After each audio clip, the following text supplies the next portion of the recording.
डूंगरी फलिया विस्तार में फिर एक बार आग का तांडव। जैसा कि आप मेरे पीछे देख सकते हैं, ये स्क्रैप का एक गोडाउन जैसा दिख रहा है, जहां पर कुछ घंटों पहले ही आग लगी हुई है।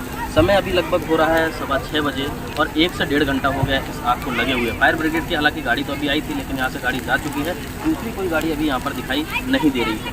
दूसरा सबसे बड़ा सवाल उठता है कि वहाँ पर बोलूँगा, एक बार कैमरामैन को दिखाइए, शायद ये जो स्क्रैप का गोडाउन है और यहाँ पर जो फार्मा की दवाएँ हैं या फिर पाउडर है या कोई भी केमिकल है, वो आखिरकार यहाँ पर आया कैसे। जैसा कि रूल रेगुलेशन के हिसाब से बताया जाए तो इस तरीके के कोई भी बायो प्रोडक्ट फार्मा कंपनी के अदर जगह पर, यानी कि इस तरीके से वेस्टेज माल कहीं भी खुले में नहीं फेंक सकते।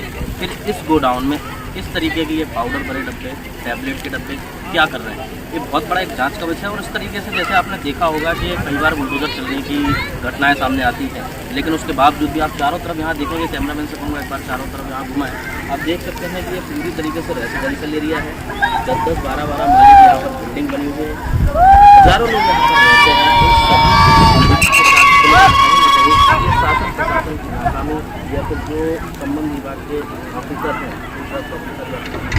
उन सभी के अंडर में ये आता है और इस तरीके की घटनाओं को नज़रअंदाज किया जाता है, जो कहीं ना कहीं जनमानस की ज़िंदगी के साथ, पर्यावरण के साथ खिलवाड़ करती है। ये जब आग लगी तो लगभग वापी के हर दिशा में इसका धुआं दिखाई दिया, यानी कि आप समझ सकते हैं कि आग ये डूंगरी फलिया विस्तार में लगी है और इसका धुआं, जो काला धुआं दिखाई दे रहा था, वो नामदा विस्तार में, खीरी विस्तार में, दुनियन विस्तार में, यहाँ तक कि 4 रस्ते, सभी को यही लग रहा था कि आग ये हमारे पास में ही लगी हुई है। अब आप समझ सकते हैं कि इस तरीके के फार्मा के बायो प्रोडक्ट जो है, वेस्टेज प्रोडक्ट यहाँ पर डले हुए हैं और जो आग यहाँ पर लगी, इसका धुआं जो वायुमंडल को प्रदूषित कर रहा है और साथ ही साथ यहाँ पर जो लोग रहते हैं उनके साथ किस तरीके से खिलवाड़ हो रही है जिंदगी के साथ। दूसरा, ये आप जो डब्बे देख रहे हैं, नीले डब्बे हैं, फार्मा किसी फार्मा कंपनी के डब्बे हैं और इस तरीके से यहाँ पर ये प्रोडक्ट रखे हुए हैं।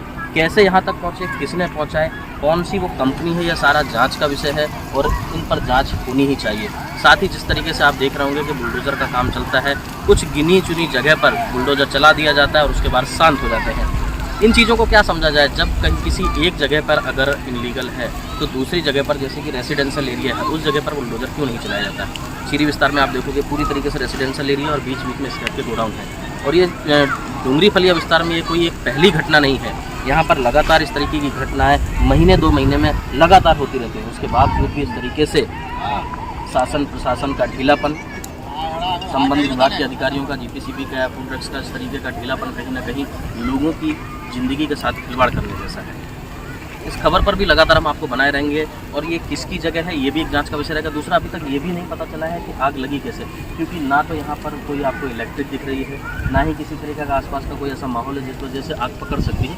ऊपर से एक वायर निकला है तो बाहर वायर पूरी तरीके से सेफ दिखाई दे रहा है।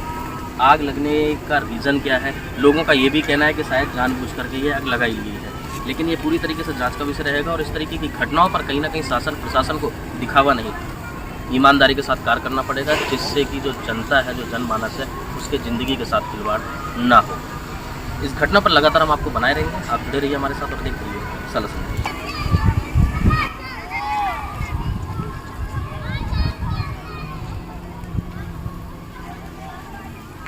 बस करो।